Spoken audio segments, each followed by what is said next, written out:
শুভ সকাল, কেমন আছো সবাই? আশা করি সবাই ভালো আছো। এই যে চারাগুলোকে দেখতে পাচ্ছ, এগুলো কিন্তু তুলসী চারা, প্রায় অনেক হয়েছে। এই দেখো, এখানে আমার মন্দিরটা আছে, আর মন্দিরের এই বড় গাছটা থেকে পাতা ঝরে বিচা ঝরে কিন্তু এইখানটা পুরো গাছ হয়ে গেছে। তো আজকে হচ্ছে আমাদের মনসা পুজো, আজ হলো গিয়ে স্থাপন সংক্রান্তি, তার জন্য এখানে একটু পুজো হবে। তাই আমি সকাল সকাল উঠে আগে স্নানটা সেরে নিয়ে এইখানটা ভালো করে পরিষ্কার করে দিচ্ছি। আর এই যে এত চারাগুলো দেখছো, এগুলো কিন্তু একটুখানি তুলে দেবো, কারণ এইখানে হচ্ছে ব্রাহ্মণ ঠাকুর বসে পুজো করবে। আর আমিও যখন পুজো করতে আসি, গাছে জল দিতে আসি, তখন কিন্তু এগুলো প্রচুর পায়ে লাগে। যেহেতু তুলসীকে আমরা মা হিসাবে পুজো করি, হ্যাঁ ঠাকুর হিসাবে মানি, তাই হচ্ছে এগুলো কিন্তু পায়ে লাগা একদম ঠিক নয়। তাই সামনের কতগুলোকে আমি কিন্তু একটুখানি তুলে দেবো, আর এই জায়গাটা পরিষ্কার করে ফেলবো, যাতে এখানটায় বসে পুজো করতে হবে, আর এই জায়গাটা ফাঁকা করে দিতে হবে। আর এই যে আগে একদিন তোমাদের সাথে শেয়ার করেছিলাম যে আমার মনসা গাছের এই ডোগাটা থেকে কতগুলো ডাল বেরিয়েছে। এখন দেখো তো, এই গাছটা বেশ সুন্দর মতো হয়ে গেছে। এই গাছটা কিন্তু লেগে গেছে, আর এখন মরবে না। আর এই যে এটা হচ্ছে সন্ধ্যামণি গাছ, এ কিন্তু প্রচুর গজিয়ে যায়। তাই একে আগে তুলে ফেললাম, কারণ এর থেকে ডালা হতে থাকলে কিন্তু এখানটা পুরো জঙ্গল মতো ফাঁকা করে দিয়েছি। আর ওই পাশগুলো কিন্তু আর অতটা করব না, ওই পাশের গাছগুলো যা আছে। দেখো তো, এইটাকে চিনতে পারছো কি না? তোমরা যারা আমার ব্লগ কন্টিনিউ দেখো তারা হয়তো জানবে। এই সাজিটা আমি যে দীঘা গেছিলাম, দীঘা থেকে কিনেছিলাম। কেনার সময় ভেবেছিলাম বাড়িতে তেমন একটা তো পুজো আর্চা করি না, হাতের সামনে যা ফুল পাই সেই ফুল তুলেই পুজো করে নিই, তাহলে আমি সাজিটা নিয়ে করবোটা কি। কিন্তু এটা আমার এত ভালো লেগেছিল যে আমি কিনে নিয়েছিলাম। তো আজকে এটা বের করে একটু ব্যবহার করেছি। ফুলের চাঁদমালা, আর এখানে আছে দুব্বা, বেলপাতা আর জবা ফুল।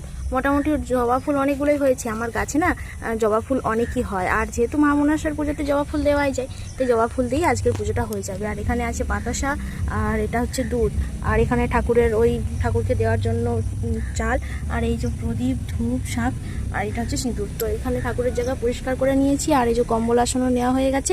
এবার ব্রাহ্মণ ঠাকুর আসলে তারপর আমি এগুলো সব বের করে কিন্তু জোগাড় করে দেবো। তো হ্যাঁ, মা মনসাকে তো দিতে হয়, দুধ কলা দিতে হয়। তো রম্ভাটা হচ্ছে হাটে একজনকে আনতে দেওয়া হয়েছে, সে এখনও এসে পৌঁছায়নি। সে আসলে পারা তারপর রম্ভাটা এনে এখানে দেব।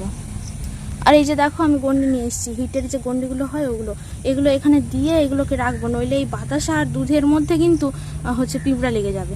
জানো, সে ব্রাহ্মণ ঠাকুর কখন আসবে না আসবে আমি একদম এখানেই ধরে রেখে দিলাম, কারণ আমি যদি একবার রান্না করতে লেগে যাই, তখন আবার সগড়ি ছুঁলে আমাকে আবার কাপড় চেঞ্জ করতে হবে। আর এত সব কিছুর মাঝে কি হয় বলো তো, বারবার দোকান ছুটতে হয়, তো পারি না জানো তো, ওই জন্য একবার এখানেই জোগাড় করে রেখে দিব। এইটা কিন্তু একটা আমার নতুন গামছা, এই গামছাটা আমি আলমারিতে তুলে রাখি। যখন আমার ঠাকুরের কোনো পুজো টুজো হয়, তখন এই গামছাটা নিয়ে আমি চাপা দিয়ে রাখি, কারণ ওপরে কাক ডাক থাকে, কুকুর বিড়াল সব থাকে, আবার পুজো হয়ে গেলে আবার ধুয়ে তুলে রেখে দেবো। আর এখন দোকান খুলতে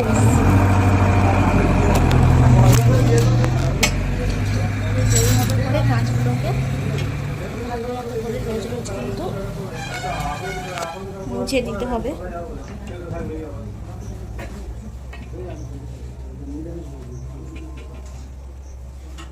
এইভাবে কাঁচগুলো মুছে কাজটা ছেড়ে ফাইনালি বেরিয়ে পড়েছি। এখন যাব ঘাটালে। এই যে দেখো, ঘামের মধ্যে অবস্থা খারাপ, তো কিছুই করিনি এত গরমের মধ্যে। এই যে এক বোতল জল আর এই যে ড্রেস পরে বেরিয়ে পড়েছি। এখন হচ্ছে ঘরের সব কিছু সেরে নিয়েছি, এখন যাব দোকানে গিয়ে লিস্টটা নেব। একদম খারাপ, ঘাম দিয়ে শেষ হয়ে গেছে।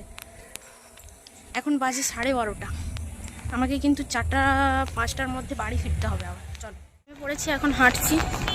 এই যে মাথার উপরে প্রচুর রোদ আর প্রচুর গরম রেখেছে, জানি না হয়তো বিকেলের দিকে বৃষ্টি হতে পারে। আমাকে খুব তাড়াতাড়ি ছেড়ে নিয়ে বাড়ি ফিরতে হবে। তো বাজারের মধ্যে চলে এসেছি প্রায়, এখন হাঁটছি। চলো, দেখা হচ্ছে আবার।